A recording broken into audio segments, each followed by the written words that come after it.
You're watching WXII 12 News.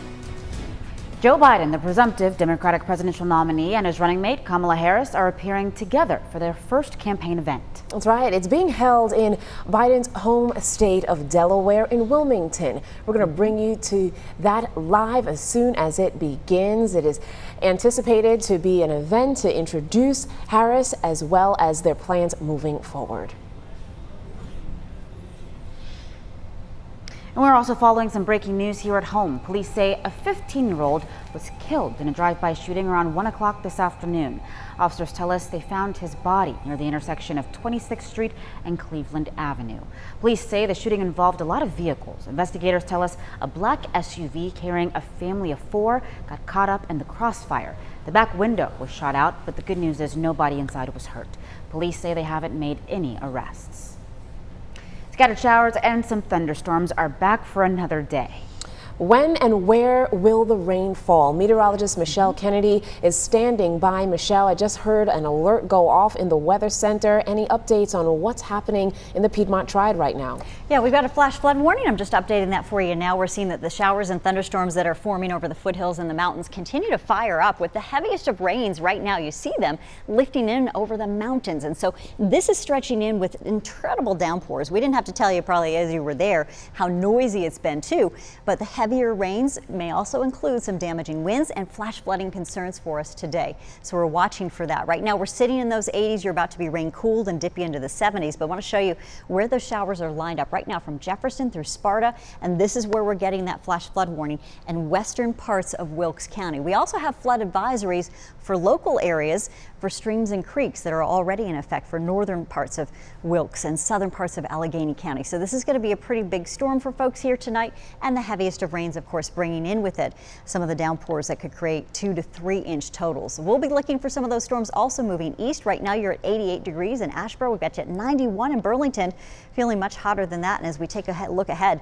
those shower chances continue through tomorrow. We have more storms on the way for you as we go through middle of the day. Sun and then storms mixing in by lunchtime, and higher possibilities once we get you into late afternoon and early evening. Your rain chances come up to about 30–40% for late afternoon in the Triad, and a few storms may be possible middle of the day, but it's more likely all the action takes place later on in the afternoon. Still not a perfect forecast for us. As we take a look at the hour-by-hour forecast, it shows that we've got the showers and storms that have been blowing up over the mountains right now, and northern Piedmont will continue that track, but a few more storms are possible tonight down to the south. And for your Thursday too, morning showers may mix in, a little bit of sunshine trying to work in too, and then we'll look at the thunderstorms continued into your Friday with high rain chances. And unfortunately, this pattern that is stormy and steamy, not really breaking down much, although we'll see a little bit of a reprieve as we get you into middle of the week. We're going to have much more on that and take a look at what is now Tropical Depression 11, possibly becoming Tropical Storm Josephine. That is all coming up. COVID-19 continues to spread in North Carolina. Today, the Department of Health and Human Services reported 1,166 more cases. Over the last 2 weeks, the percent of positive tests coming in has ranged between 6 and 8%. The goal is 5% or less. The number of people in hospitals fighting the virus remains above 1,000, but data reported to the state shows our hospitals still have capacity. Today, state health officials made corrections to the daily and the cumulative completed COVID-19 test counts. The state says LabCorp made an error while reporting data that resulted in a higher count of the total tests performed. The state says the error did not affect key trends the state uses to monitor the pandemic or reporting results to patients and doctors. For 3 consecutive days, the country has reported fewer people with symptoms of COVID-19, but we are still the country with the most cases in the world. And as Camila Bernal explains, those numbers are prompting debates over schools and sports from coast to coast.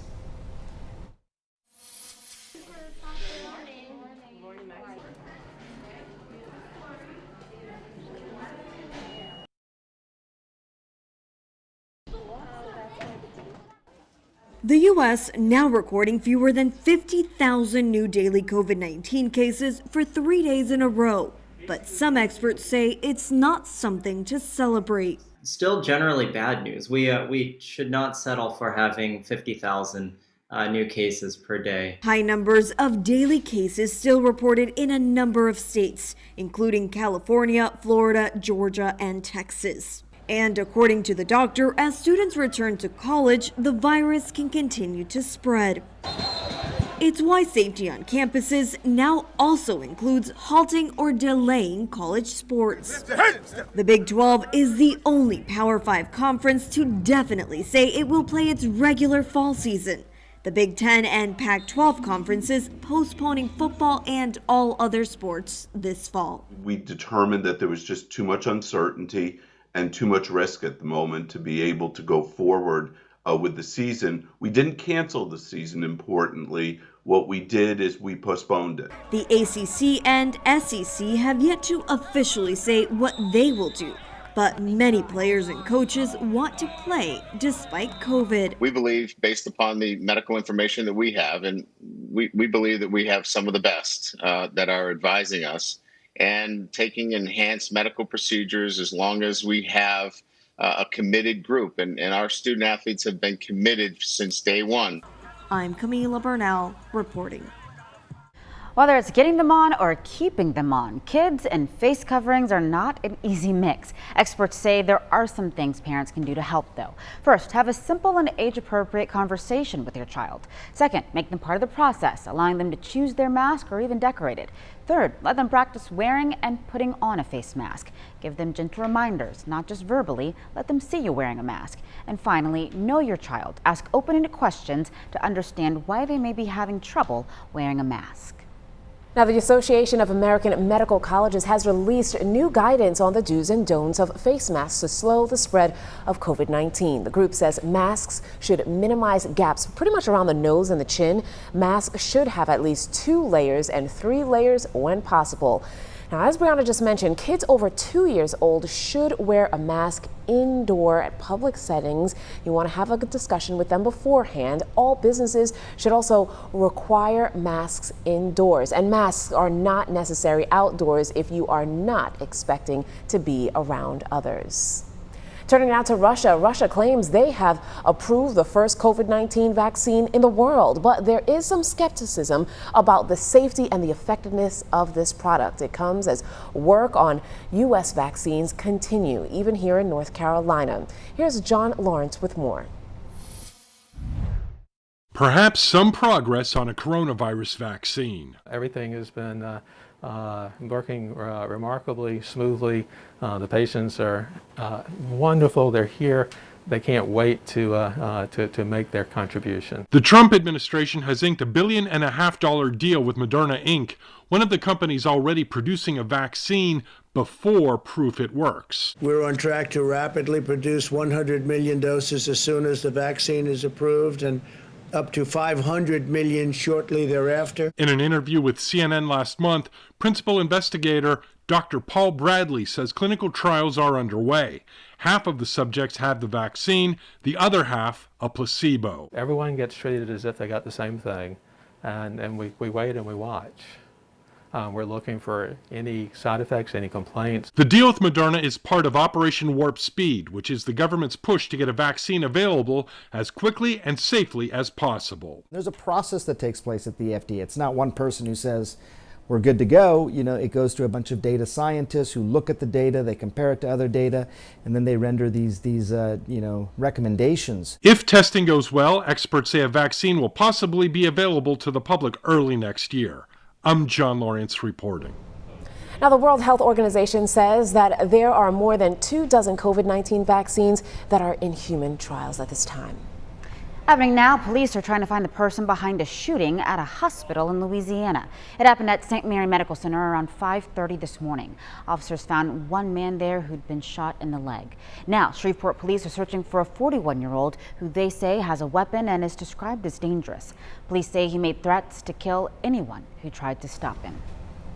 Networks of people in Beirut are trying to help close in and fill the need of a vacuum left by their dysfunctional governments. Volunteers like Aya loaded up this car with bread and other supplies, delivering it to people hit hard by the explosion last week. Store owners whose businesses were destroyed in the blast say that they hope the government sends help, but they are not counting on it. Not yet, not yet. It's still early. It will take 7 or 8 years, he says. No one from the state has come to check on us. No one, never. The governor of Beirut says that the cost of the damage will total at least $5 billion. The government has allocated $66 million in disaster relief for reconstruction. The clock is ticking on social media app TikTok. They've got until September 15th to find not just a buyer, but an American buyer. And if there are no takers, that app could be banned in this country. President Trump is forcing the sale because he believes these Chinese-owned apps are a security risk. So, how big of a risk are they?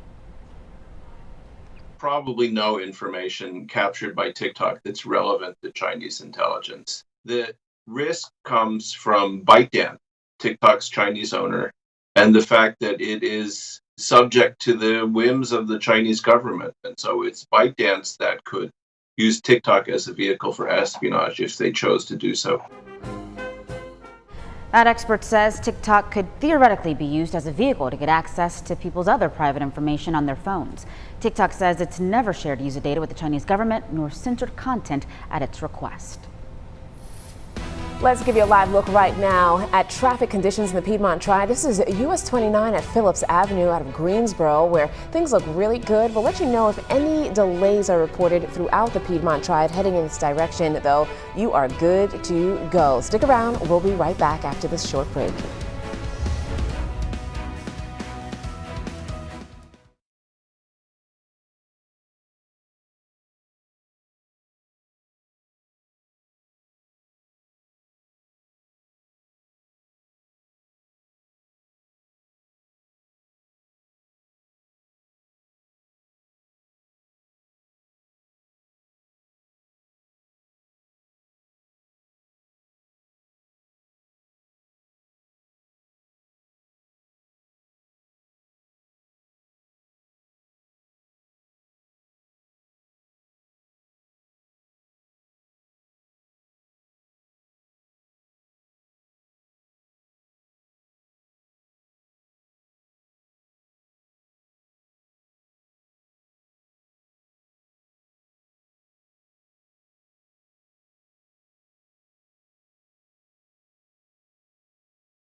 Thanks for staying with us. Joe Biden, the presumptive Democratic presidential nominee, and his running mate Kamala Harris are appearing together for the first time for their first campaign event. This is being held in Biden's home state of Delaware in the city of Wilmington. We're going to bring it to you live once that begins. And as we await Harris's formal introduction, our Bill O'Neill spoke to political experts on the impact of Joe Biden's decision to choose her. Political experts say Kamala Harris helps the ticket with her experience, both as a U.S. Senator and former Attorney General of California. But she also has the ability to speak to the party's largest coalition, women. It is very significant at this special time in our country when there's plenty of unrest and there's an awareness of the disparities that we're dealing with in our country. Senator Gladys Robinson says Joe Biden couldn't have picked a better prepared person as his running mate than Kamala Harris.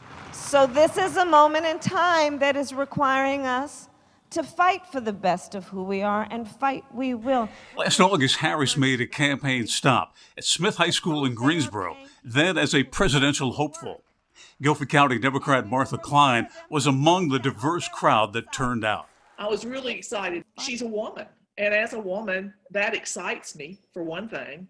And as a woman of color, I think it's time that our elections focused on everybody. UNCG political scientist David Holian says Harris wasn't a slam dunk for VP, but notes the Democratic Party is changing.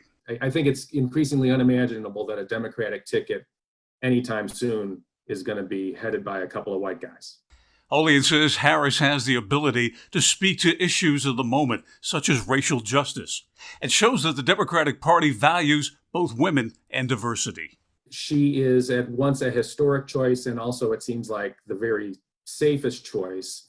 And, I don't know, I don't want to make that sound as if it's diminishing her. I don't think it is. I think she was a strong choice throughout this process. This is a fight that is born out of love of country. And Greensboro, this is a fight we're going to win. Political scientist David Holian says that Harris doesn't help geographically, noting that California will almost certainly vote Democratic with or without her. In Greensboro, I'm Bill O'Neill, WXII 12 News. Thanks, Bill. All right, now we want to get to the big story this afternoon, as it has been every afternoon. The weather this week, Michelle, almost unpredictable. You never know when something's going to pop up and where. Yeah, we are talking about those showers and those thunderstorms, more numerous in the afternoons for sure. And we're looking at the heavier rains right now. Flash flood warnings over Wilkes County at this hour. We do expect to see that heavy rain threat continue over the next few days, as we've been talking about. And yeah, an afternoon focus as we get the heat of the day going, but even some showers in the morning hours may add to the rainfall totals we're seeing here. We not only have flash flood warnings in western Wilkes, but also these aerial flood advisories. We're letting folks know here in these areas that you've got streams, creeks coming up above the banks at this hour. We've also got the showers and thunderstorms producing 1 to 2 inches, if not more. Some of these folks have already seen 1.5 inches with those storms. You can see firing over western Wilkes County, over Harley and Boone. This is the line of heavy rain that is filled in. So we've got that east-southeasterly moisture that is being moved right up along the mountains and also along a surface trough. So a feature here at the surface and some help aloft to help bring in this kind of intensity with the rain. Look at the thunderstorms growing to about 40,000 feet in height. This is north of Kings Creek area and right over areas of Maple Springs. We're looking at at least 1 inch, 1.5 inches now. This has already just come up. You can see over the Stone Mountain Road area about 2.5 inches in this zone.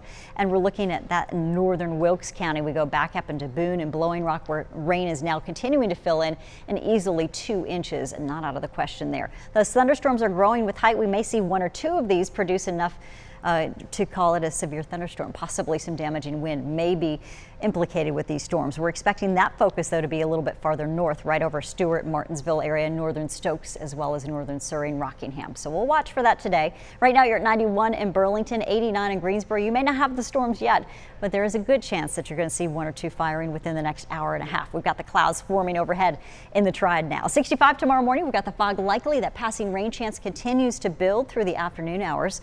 And so early morning, really between 4 a.m. and to 9 a.m., you may see a couple of showers and storms they're going to roll through, and as they wrap in, that could create some morning showers. It'll block the sun for a little bit. You'll see a little sunshine trying to peek the way out.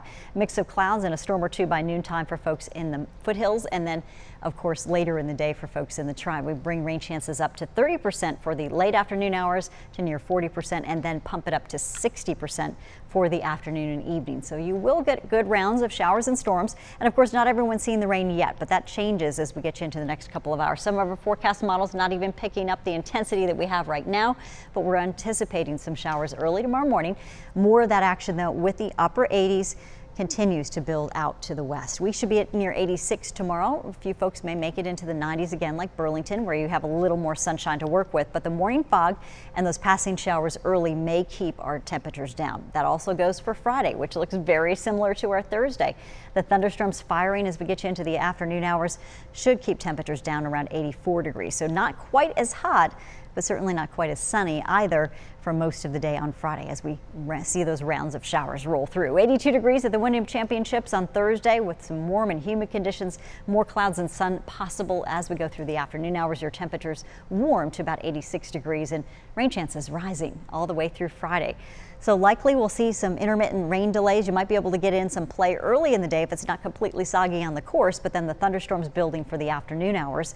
Saturday as well, some morning showers, some morning midday afternoon thunderstorms may be possible, and then we take you to about a 50% chance of showers on your Sunday for the last final round. Hopefully we'll see a little bit more sunshine by then. We're talking about, of course, the tropics. This is Tropical Storm Josephine shortly, but right now still 11. It is not yet a named storm.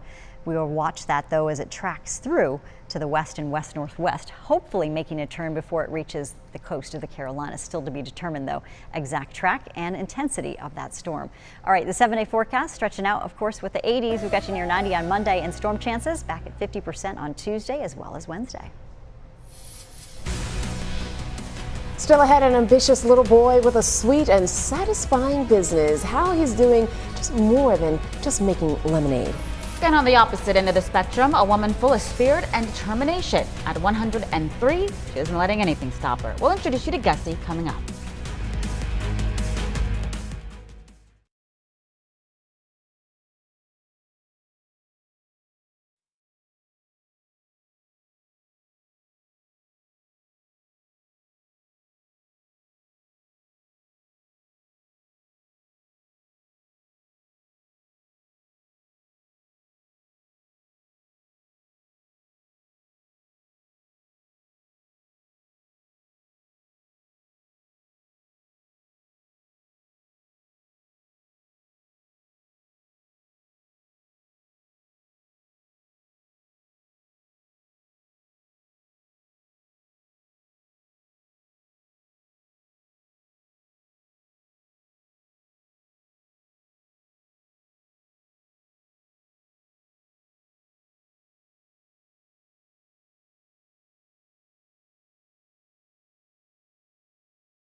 Right now, Joe Biden, the presumptive Democratic presidential nominee, and his running mate, Kamala Harris, are appearing together for their first campaign event. Let's listen in live.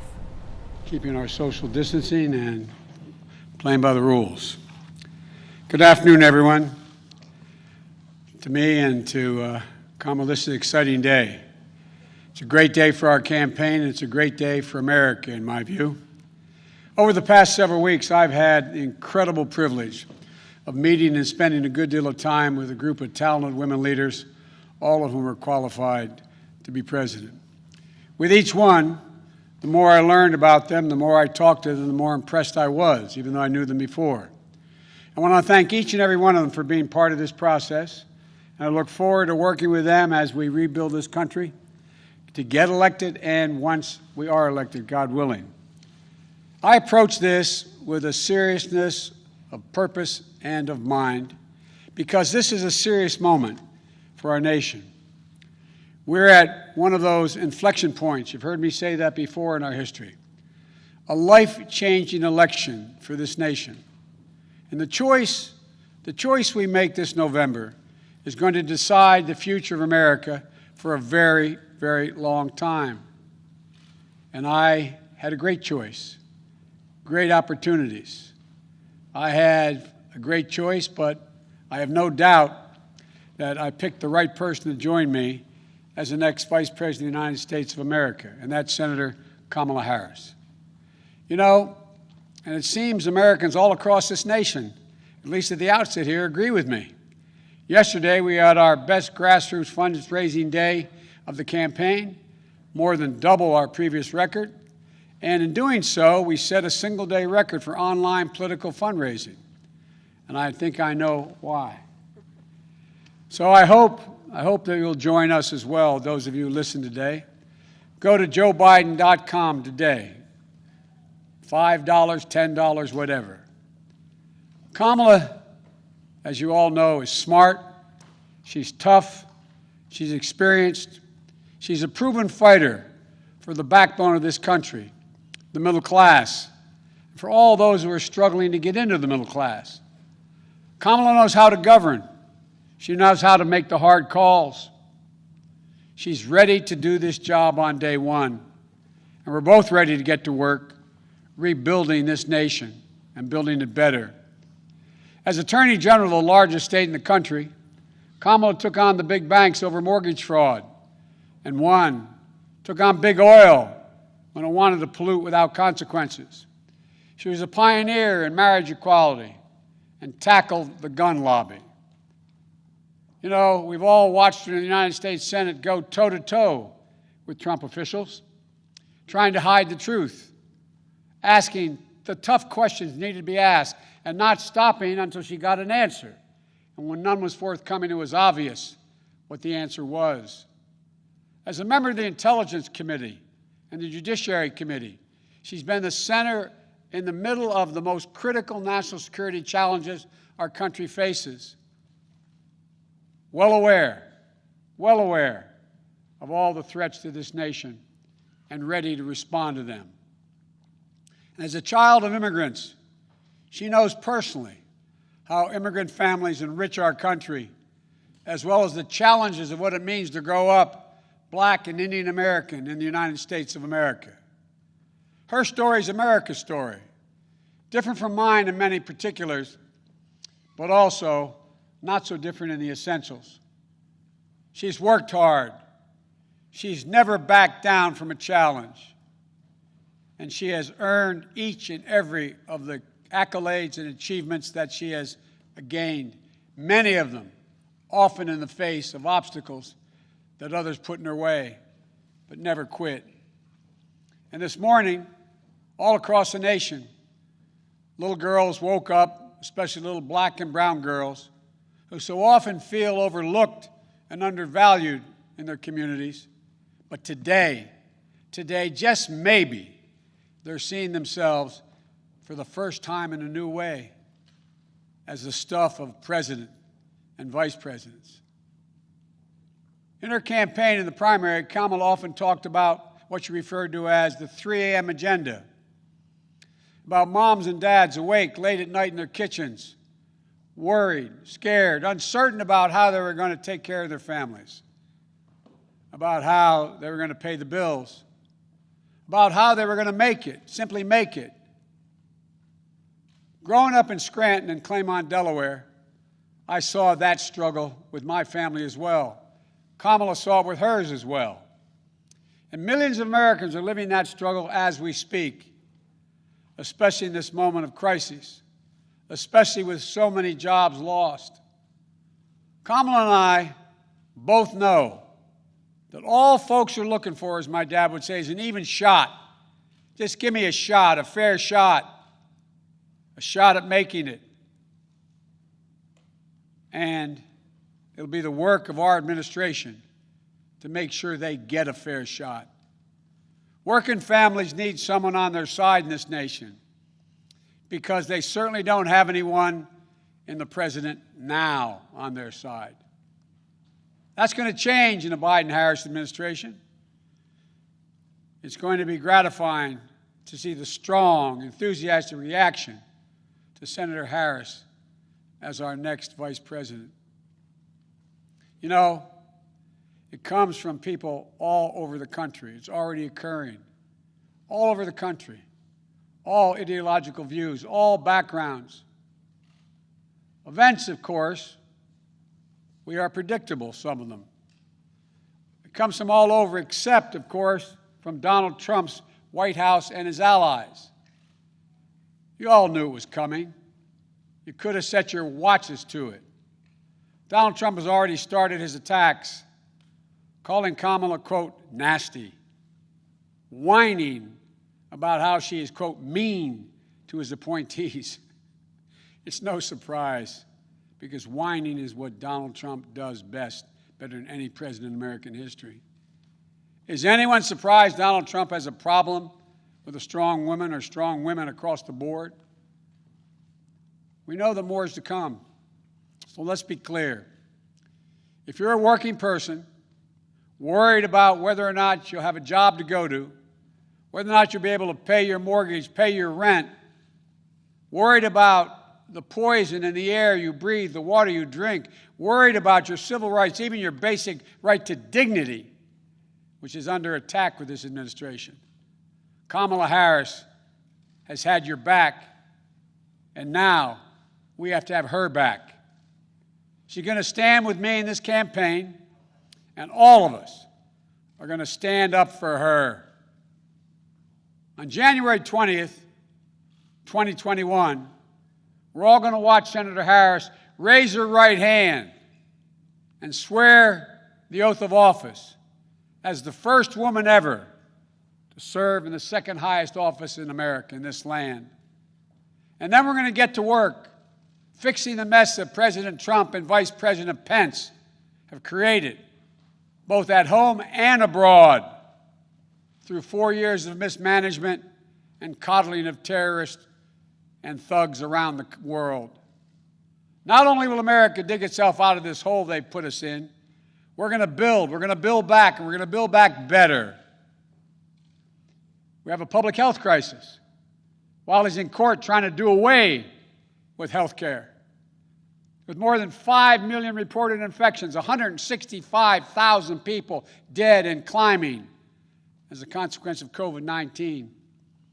And still, months later, no real leadership or plan from the President of the United States how to get this pandemic under control.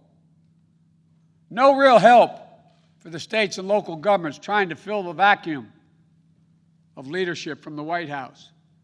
No real help for children and educators, for small businesses and frontline workers that they're ones holding our country together. Instead, he's issuing executive orders and making promises that in the end will defund the Social Security system while insisting that this virus will disappear. The Joe Biden and Kamala Harris administration will have a comprehensive plan to meet the challenge of COVID-19 and turn the corner on this pandemic. Masking, clear science-based guidance, dramatically scaling up testing, getting states and local governments the resources they need to open the schools and businesses safely. We can do this. We just need a president and a vice president willing to lead and take responsibility. Not as this president says, it's not my fault. The governor should thank me more. As that old saying goes, give me a break.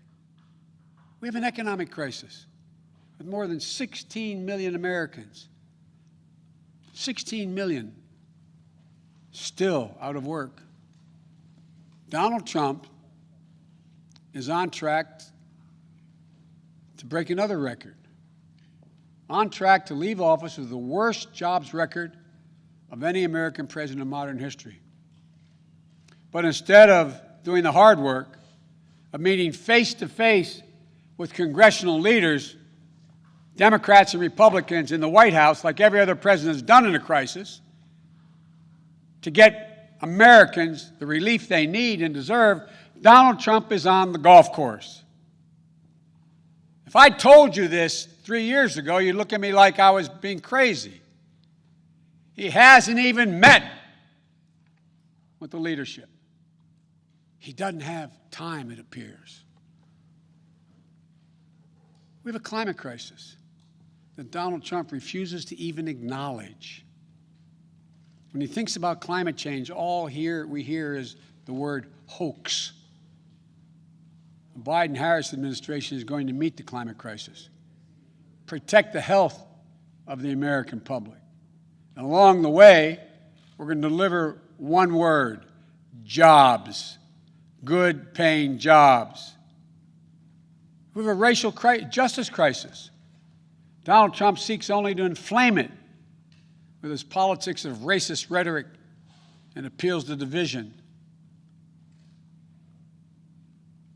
You know, today is not only the day I'm proud to introduce Senator Kamala Harris as the vice presidential nominee of the Democratic Party, it's also the 3rd anniversary of that terrible day in Charlottesville. Remember what it felt like to see those neo-Nazis? Close your eyes. And those Klansmen, white supremacists, coming out of fields, carrying lighted torches, faces contorted, bulging, veins, pouring into the streets of a historic American city, spewing the same anti-Semitic bile we heard in Hitler's Germany in the 30s. Remember how it felt to see a violent clash ensue between those celebrating hate and those standing against it? It was a wake-up call for all of us as a country. For me, it was a call to action. My father used to say, silence is complicity, not original to him, but he believed it. At that moment, I knew I couldn't stand by and let Donald Trump, a man who went on to say, when asked about what he thought, he said there were very fine people on both sides. Quote, very fine people on both sides. No president of the United States of America has ever said anything like that. See him continue to attack everything that makes America, America. I knew we were in the battle for the soul of the nation. That's when I decided to run. And I'm proud now to have Senator Harris at my side in that battle because she shares with the same intensity I do. For she's someone who knows what's at stake. The question is, for all Americans to answer, who are we as a nation? What do we stand for? And most importantly, what do we want to be? You know, someone who knows that the future of this country is limited only by the barriers we place on our own imaginations, because there's nothing Americans cannot achieve when we put our minds to it, and we do it together. One of the reasons I chose Kamala is because we both believe that we can define America simply in one word: possibilities. Possibilities. Let me say it again. Possibilities. That's America. That's what sets this nation apart, is that everyone, the ability for everyone, and we mean everyone, to go as far and dream as big as hard work and their God-given ability will take them. When I agreed to serve as President Obama's running mate, he asked me a number of questions, as I've asked Kamala. But the most important was, he said to me, he asked me what I wanted, most importantly. I told him I wanted to be the last person in the room before he made the important decisions. That's what I asked Kamala. I asked Kamala to be the last voice in the room, to always tell me the truth, which she will. Challenge my assumptions if she disagrees. Ask the hard questions. Because that's the way we make the best decisions for the American people.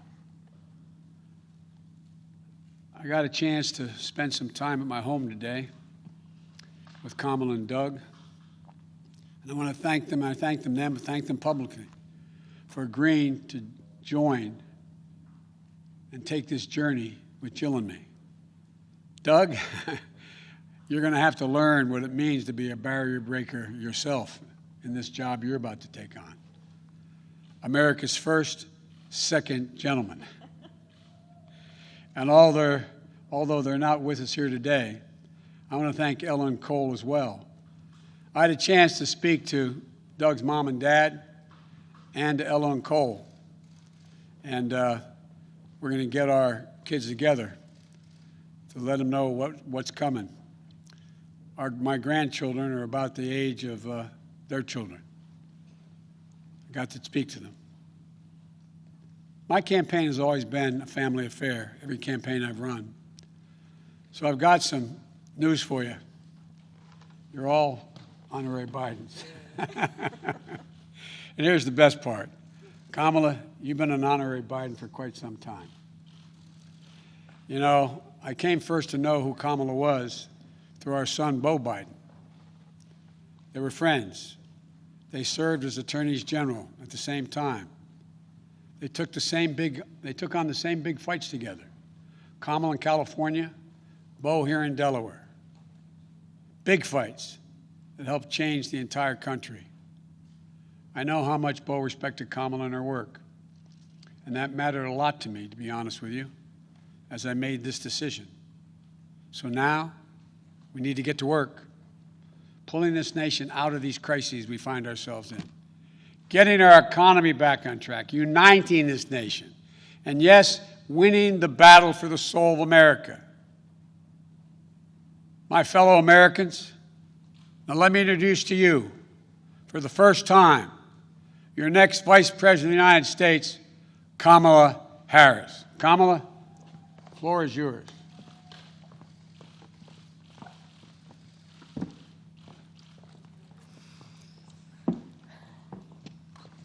What do you want? Here you go.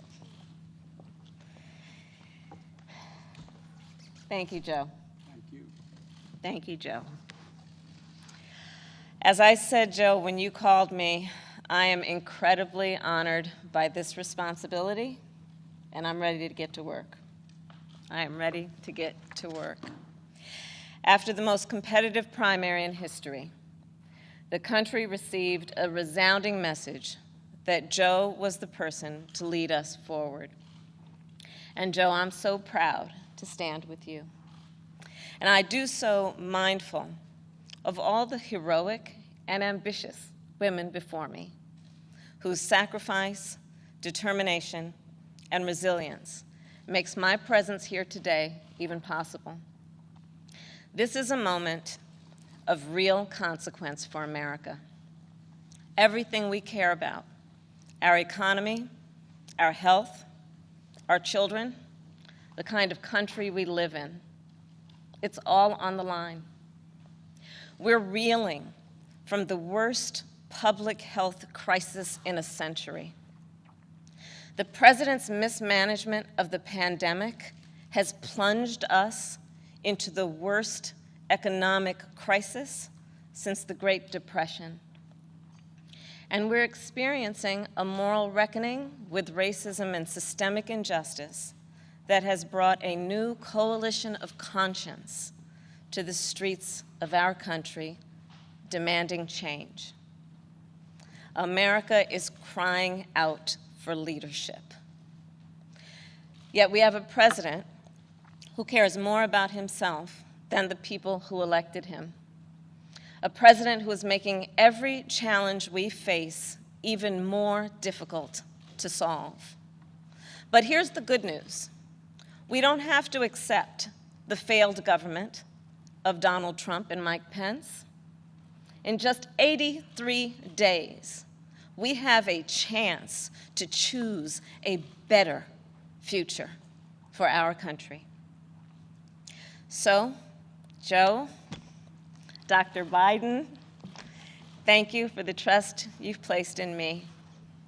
Jill, I know you will be an incredible First Lady. And my husband Doug and I are so grateful to become a part of your extended family.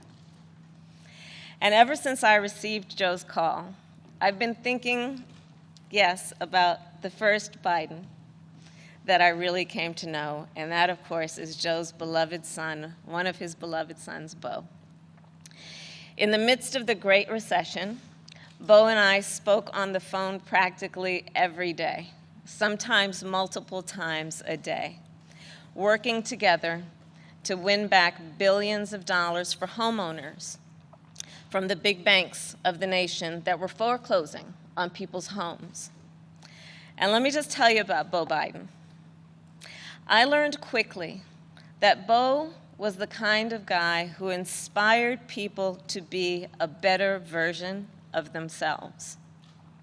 He really was the best of us. And when I would ask him, where'd you get that? Where did this come from? He'd always talk about his dad. And I will tell you, the love that they shared was incredible to watch. It was the most beautiful display of the love between a father and a son. And Beau talked about how Joe would spend 4 hours every day riding the rails back and forth from Wilmington to Washington so he could make breakfast for his kids in the morning and make it home in time to tuck them in bed each night. All of this so 2 little boys who had just lost their mom and their sister in a tragic accident would know that the world was still turning. And that's how I came to know Joe. He's someone whose first response when things get tough is never to think about himself, but to care for everyone else. He's someone who never asks, why is this happening to me? And instead asks, what can I do to make life better for you? His empathy, his compassion, his sense of duty to care for others is why I am so proud to be on this ticket. And Joe and I, yes, we are cut from the same cloth. Family is everything to me, too. And I cannot wait for America to get to know my husband, Doug, and our amazing kids, Cole and Ella. Because whether I'm cheering in the bleachers at a swim meet, or setting up a college room dorm, or helping my goddaughter prepare for her school debate, or building Legos with my godson, or hugging my 2 baby nieces, or cooking dinner, Sunday dinner, my family means everything to me. And I've had a lot of titles over my career, and certainly vice president will be great. But Mamala will always be the one that means the most. And you know, my mother and father, they came from opposite sides of the world to arrive in America. One from India and the other from Jamaica, in search of a world-class education. But what brought them together was the civil rights movement of the 1960s. And that's how they met, as students in the streets of Oakland, marching and shouting for this thing called justice, in a struggle that continues today. And I was part of it. My parents would bring me to protests strapped tightly in my stroller. And my mother, Shamala, raised my sister Maya and me to believe that it was up to us and every generation of Americans to keep on marching. She'd tell us, don't sit around and complain about things, do something. So I did something. I devoted my life to making real the words carved in the United States Supreme Court, equal justice under law. And 30 years ago, I stood before a judge for the first time, breathed deep, and uttered the phrase that would truly guide my career and the rest of my career. Kamala Harris for the people. The people, that's who I represented as district attorney, fighting on behalf of victims who needed help. The people, that's who I fought for as California's Attorney General when I took on transnational criminal organizations who traffic in guns and drugs and human beings. And it's the people who I have fought for as a United States Senator, where I've worked every day to hold Trump officials accountable to the American people. And the people are who Joe and I will fight for every day in the White House. And let me tell you, as somebody who has presented my fair share of arguments in court, the case against Donald Trump and Mike Pence is open and shut. Just look where they've gotten us. More than 16 million out of work. Millions of kids who cannot go back to school. A crisis of poverty, of homelessness, afflicting Black, brown, and indigenous people the most. A crisis of hunger, afflicting 1 in 5 mothers who have children that are hungry. And tragically, more than 165,000 lives that have been cut short. Many with loved ones who never got the chance to say goodbye. It didn't have to be this way. 6 years ago, in fact, we had a different health crisis. It was called Ebola. And we all remember that pandemic. But you know what happened then? Barack Obama and Joe Biden did their job. Only 2 people in the United States died. 2. That is what's called leadership. But compare that to the moment we find ourselves in now. When other countries are following the science, Trump pushed miracle cures he saw on Fox News. While other countries were flattening the curve, he said the virus would just, poof, go away. Quote, like a miracle. So when other countries opened back up for business, what did we do? We had to shut down again. This virus has impacted almost every country. But there's a reason it has hit America worse than any other advanced nation. It's because of Trump's failure to take it seriously from the start. His refusal to get testing up and running. His flip-flopping on social distancing and wearing masks. His delusional belief that he knows better than the experts. All of that is reason, and the reason that an American dies of COVID-19 every 80 seconds. It's why countless businesses have had to shut their doors for good. It's why there is complete chaos over when and how to reopen our schools. Mothers and fathers are confused and uncertain and angry about childcare and the safety of their kids at school, whether they'll be in danger if they go or fall behind if they don't. Trump is also the reason millions of Americans are now unemployed. He inherited the longest economic expansion in history from Barack Obama and Joe Biden. And then, like everything else he inherited, he ran it straight into the ground. Because of Trump's failures of leadership, our economy has taken one of the biggest hits out of all the major industrialized nations, with an unemployment rate that has tripled as of today.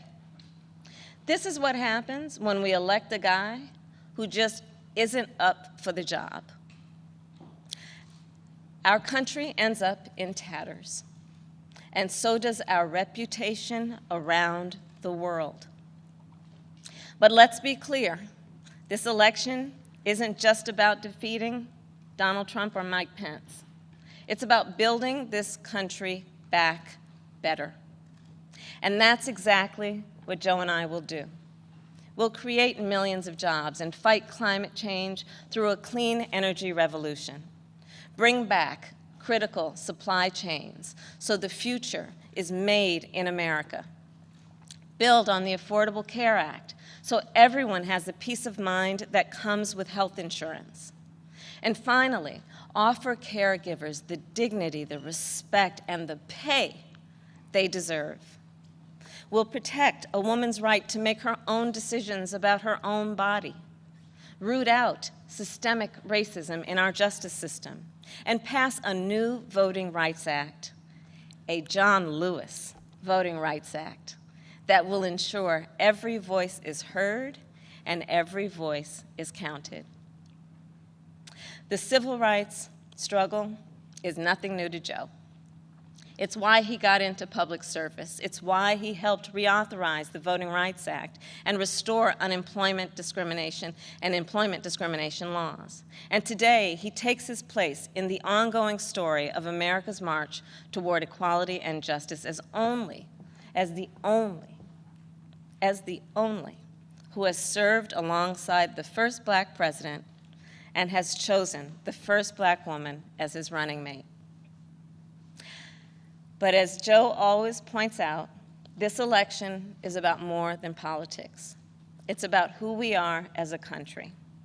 And I'll admit, over the past 4 years, there have been moments when I have truly worried about our future.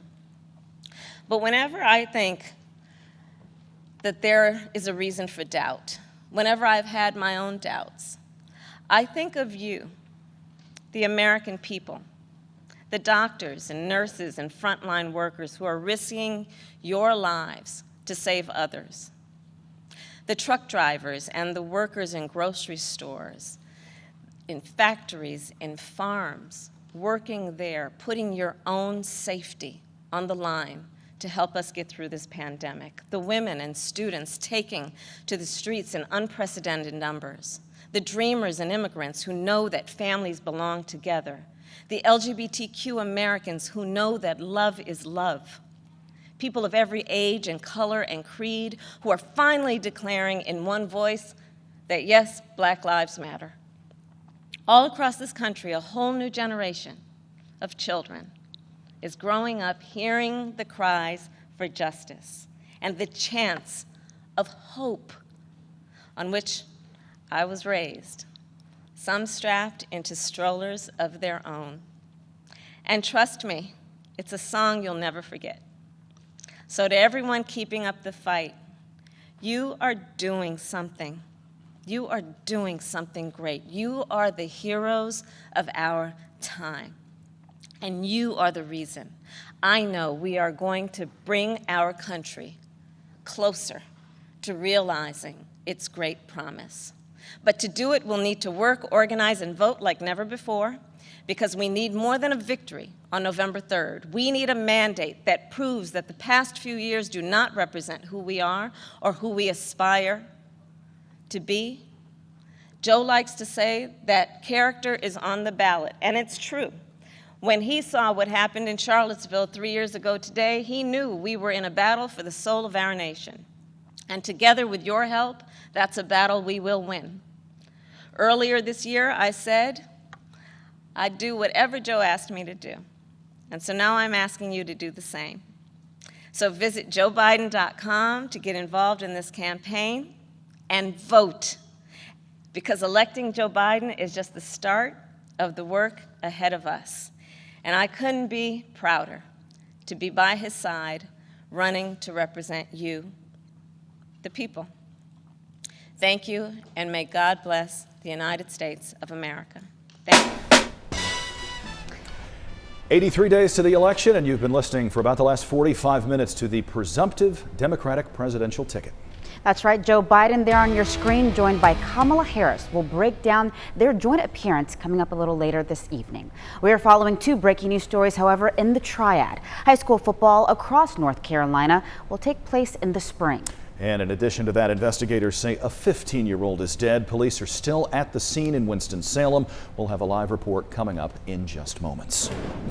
But we want to start with the weather. It is the middle of August, and as has been the case for many, many days in this pattern that we're stuck in, we have storm chances tonight. Meteorologist Michelle Kennedy is in for us this evening with a look ahead. Michelle. Yeah, we've got heavy downpours right now from areas of Boone all the way into western Wilkes County. I want to show you a view of Boone right now. You can see showers and thunderstorms started to build within the last couple of hours, and it is rainy out there. We've had at least an inch in Boone estimated on radar so far, and we continue to look at the heavier rains also picking up out there from Sauratown Mountain. You can see some of those showers and storms that rolled over sections of the foothills right over western Wilkes County. You can see it blowing up here within the last few hours, kind of filling in and converging in these locations where we have a surface trough. We've also got the heaviest of rains in western Wilkes County coming down with 1.5 to 2 inches. Streams are coming above their banks, and you can see the totals here continuing to roll in near Ferguson with nearly 3 inches. In fact, we may even have a little bit more than that. These are rainfall radar estimates. Of course, what you have on the ground can be a little bit more. 2.7 inches up in Trap Hill and Stone Mountain area. You can see showers and thunderstorms also producing a concern for those streams and creeks coming above their banks. So those are the flood advisories, wanting you to watch out in your neighborhoods. Make sure you don't drive into those locally heavy downpours where you've got maybe some ponding on the roadways. Never safe to drive through any of these conditions, and you want to stay out of these thunderstorms anyhow. It is a mess out there right now in these zones. 7:45 for that advisory there to the north. Our warning for the flooding until 8:30. That includes Watauga and Wilkes counties, and again, most of Watauga County from Boone through Blowing Rock included in that. Our precipitation rates have been much higher than this, actually closer to 1.5 to 2 inches per hour. We've got storms blowing up over Statesville right now, so if you're traveling down toward the Charlotte area, you may want to give it some time. 77 is going to be very messy and potentially some stormy conditions on there causing accidents. You can see showers and storms trying to fire up over the northern foothills, or northern Forsyth County area rather, pushing into the foothills. And we've got 612, some of these thunderstorms moving rather slowly to the northeast at about 11 miles an hour. They're just not doing a whole lot with movement, and that's why we're going to get some of these good heavy soaking rains in place. Storms have been really building right overhead in Rockingham County, north of Reedsville near Lawsonville area too. Joan, talked to her earlier, reporting 1/10 of an inch. She said it was just still coming down, so we can expect to see these totals in the neighborhood of 1 to 2 inches if you're in the central sections of these thunderstorms. Now, we still have a little bit more to do with filling out more scattered storms through tomorrow. We're at 91 now in Burlington, 86 in Greensboro, and the folks that have not been seeing the rain today will get a chance not only tomorrow but through Friday and Saturday, as we are in a very stormy pattern. We've got temperatures feeling like 96 thanks to the high humidity. Storm chances, and that trough just kind of stretched out right here. You can see where the moisture is lifting in, and at this hour we are beginning to get those thunderstorms forming in the northern parts of the Triad. Eastern sections like Burlington may miss out on the bulk of the storms until we go into the next couple of hours. There is a risk area for 1 or 2 storms to produce some damaging winds. That's for Martinsville, Stewart area and northern Piedmont spots. The storms are spread out right now. We can anticipate more frequent lightning, the heavy rains. I know I sound like a broken record, right? Have I mentioned the heavy rain threat enough? We've got it again tomorrow. We may have a little window of clearing, or at least partial clearing in the morning. That happens after we get some of those morning passing showers. By 9 a.m. you might see some sunshine mixing in. We can hold on to that until about 1 o'clock. Storms build back and rain chances increase to 60% a little later in the day. 69 in the foothills to near 83 and a storm chance of 70%. Also in the mountains near 78 degrees, and those storm chances are going to continue for you. So a really active night for more storm chances here. We still have tropical depression number 11 to talk about. We'll talk about that coming up. It is not yet Josephine, but soon.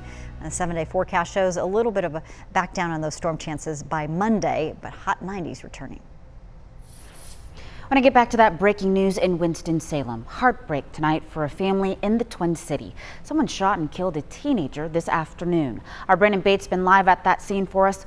Brendan, what are investigators telling you? Well, standing here at the corner of 26th Street and Cleveland Avenue, this homicide investigation is continuing, as you can see. So Winston-Salem police said a 15-year-old boy was shot and killed right here just after 1 p.m. We are just west of Piedmont Park. Lieutenant Dorn with the Winston-Salem Police Department tells me that multiple vehicles were involved and the vehicles fled the scene when police got here. While they didn't find a suspect, the 15-year-old boy shot and killed was laying right up the street here by the sidewalk. Investigators told me that the initial call was extremely chaotic and people were saying that there were 2 victims, but there's still no evidence to support that at this point. Police do say that a family of 4 was driving and their SUV got caught in the crossfire. That vehicle was removed about an hour ago. The back window was shot out of it. Luckily, nobody in the SUV was hit by a bullet and everybody was safe there. Again, a 15-year-old was shot and killed here in Winston-Salem today. No suspect is in custody, and this is a very active investigation, as you can see, and it is ongoing. We're continuing to get more information from Winston-Salem Police Department as this unfolds. Reporting live tonight, Brandon Bates, WXII 12 News. Thank you, Brandon. This weekend, parents are holding a procession aimed at stopping violence in Winston-Salem. A procession of hearses will move through the city starting at 4 Sunday evening from Bowman Gray Stadium's east parking lot. Then there will be a rally at Rupert Bell Park at the end.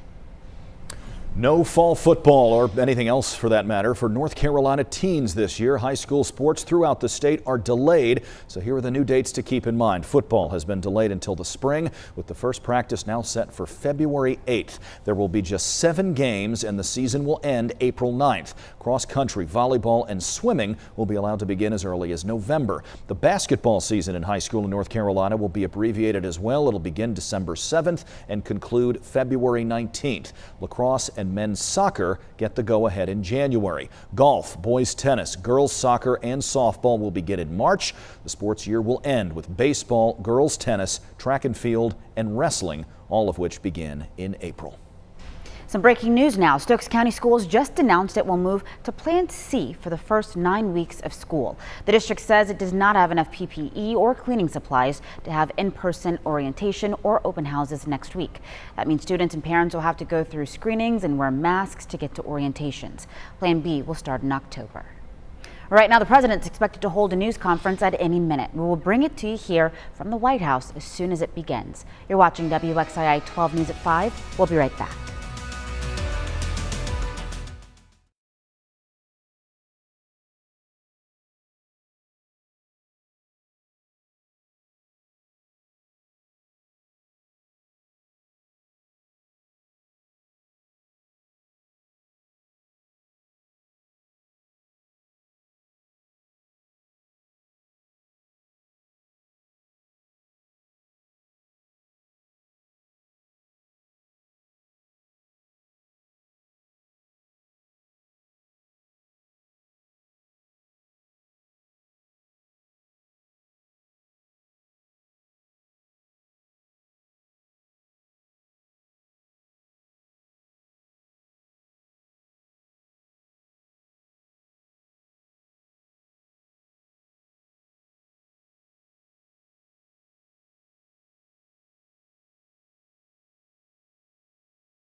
Cone Health in Greensboro is announcing plans to merge with a Virginia healthcare company named Centara Healthcare. The two companies will form an $11.5 billion organization, and the headquarters will be up in Norfolk, Virginia. So what does this deal mean for folks here in the Piedmont?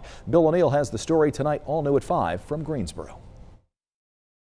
The merger of Cone Health with a larger hospital in Virginia raises questions as well as concerns about the future. I can understand the concern, maybe a little nervousness or fear in the face of change and the unknown. That said, nobody's going anywhere.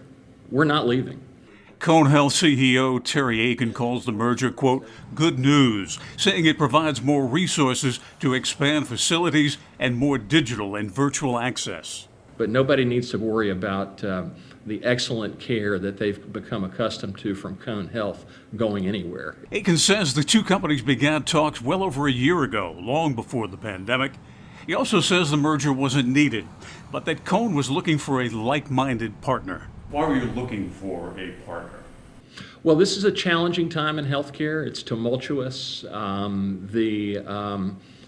The resource pie is shrinking. Aiken says the fallout between Cone Health and North Carolina Treasurer Dale Folwell over the state health plan played no role in the decision. What the Treasurer and I share is an objective to drive toward better affordability. What we, of course, differ on is the means to get there.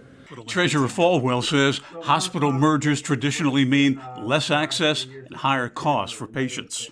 Anytime that there's a consolidation of healthcare into the hands of fewer and fewer people, the consumer loses.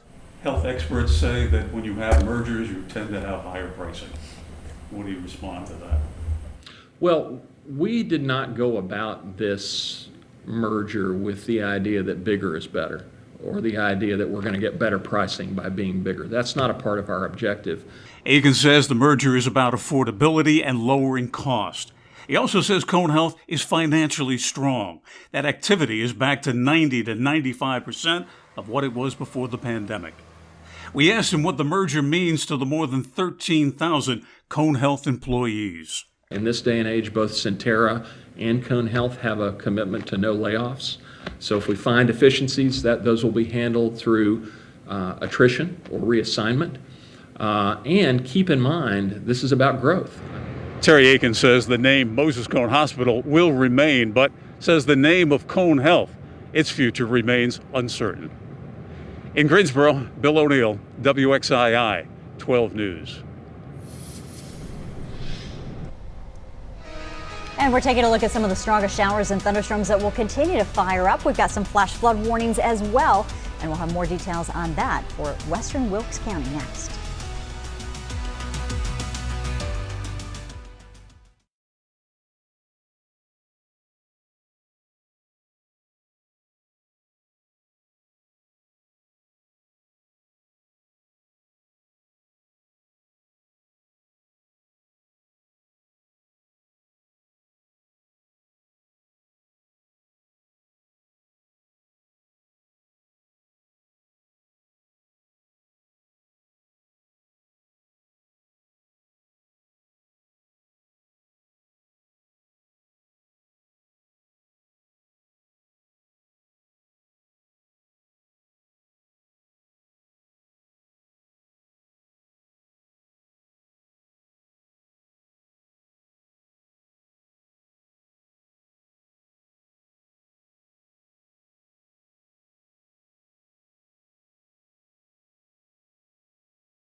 The global pandemic has left a number of restaurants and bars, along with their workers, struggling to survive financially. Tonight in 12 Inspires, our Wanda Stark shows us how musicians in the Piedmont are working to help raise money to help the restaurant program at Second Harvest Food Bank.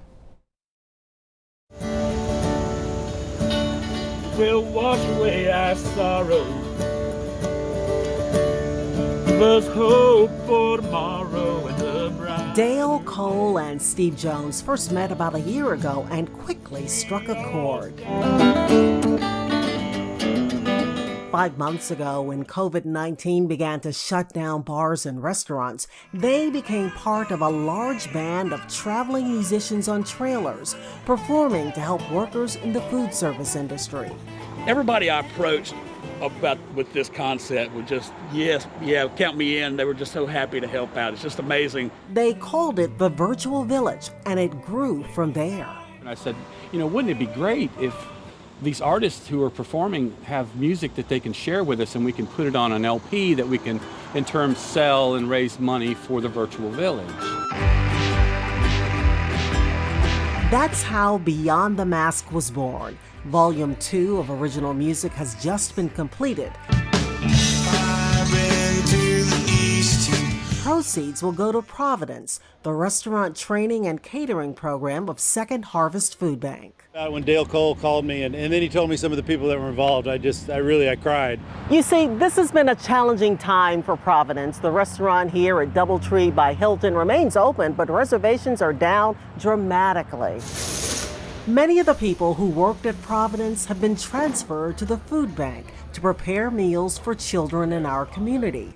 There just isn't enough to do at the restaurant. Our target for every month is to do $60,000 in revenue at that restaurant, and in June we did $6,500. So, yeah. Because she knows you like the window.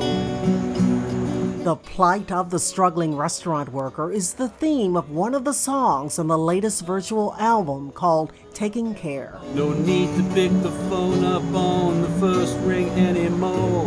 When there's nothing left, who'll be taking care? When you go into a restaurant and the waitress comes up to your table, she says, hey, my name's Stephanie, I'll be taking care of you tonight.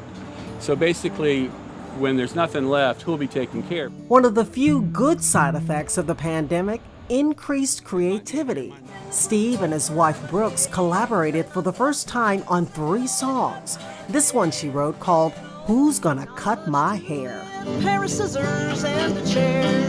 So somebody just let me know who's gonna cut my hair. Take it, Dale. The Virtual Village has raised about $5,000 to help food service workers, but it is clear the musicians who signed on to this project are benefiting in other ways. Wanda Stark, WXII 12 News.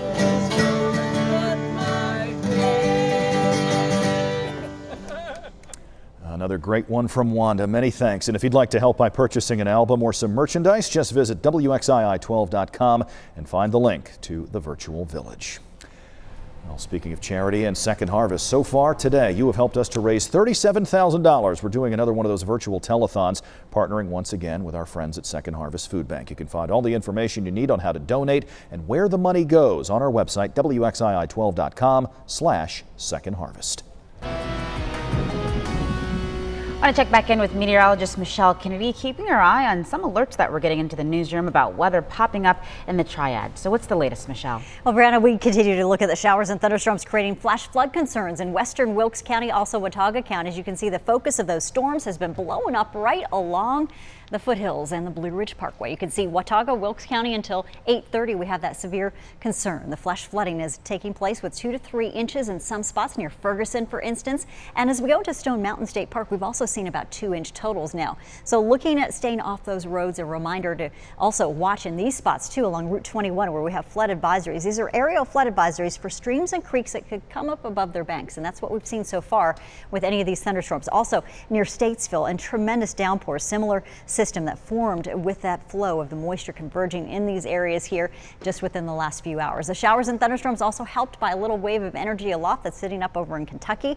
Thunderstorms firing right now in Wilkesboro. The more intense storms, though, over Love Valley and farther south along 77. Traveling there will also be a concern. Storms have already dropped from the 40,000 foot mark now down to about 10,000 feet. So that's a good sign on the western edge here.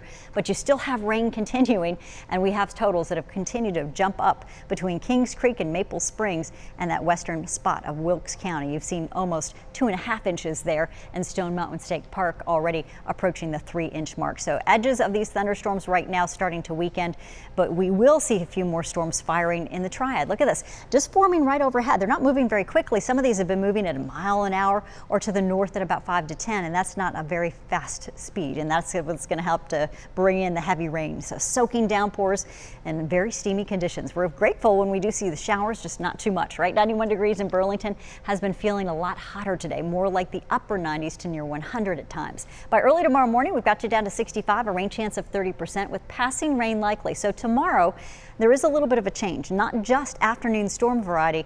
And this is going to build some showers for us early in the morning. We might get a little bit of a break up until about noon. From 9 to noon in the mountains, you could see a little patch of sunshine, maybe trying to mix out from the clouds. But otherwise, you'll have downpours, thunderstorms starting again around 1 o'clock and after the noon hour. 69 in the foothills in Mount Airy, East Bend, mix of clouds, some sunshine out there through noontime, and then a storm or two may start to form overhead. We've got 83 degrees, so cooler temperatures for you in response to the activity we're expecting for the afternoon. 72 in the mountains, or in the Triad rather, for early tomorrow morning. Patchy fog and also some periods of showers. So through 6 and 7 a.m. we might get a couple of passing showers. It should be pretty overcast to start our day. By 10 a.m. you'll have some sunshine trying to work in. And although a few storms are possible by noon, it's more likely that we get things going as we head into 5 and 6 o'clock. Your rain chances come up to 40% by 3 o'clock tomorrow and 70% as we go overnight into your Friday as well. So Wednesday night, we've got showers and thunderstorms out there. Here you go with more storms expected between 7 and 8 o'clock tonight, kind of filling in now to the east. We get a few of those showers lingering through early morning and a few more that might work its way in work their way in, as we head through middle of the morning, and then a little sunshine mixed in to mix up things for us with those upper 80s to near 86 degrees tomorrow. You're seeing the showers and thunderstorms out there on one of our other forecast models also move through late afternoon on your Thursday. And the rainfall totals could be pretty impressive out there, but the wind gusts might come up a little bit more at the beaches. So if you're heading in that direction for the weekend, you also will have storm chances continue all the way through the next few days. 82 degrees for that championship as we start our out Thursday morning with temperatures and some showers and fog, bringing a little bit of sunshine, then 86 degrees for that afternoon high for you, but hoping that we can start out on a dry note for you as we kick off that first round tomorrow. We've got 84 degrees on Friday and upper 80s Sunday. We'll be back with much more coming up next.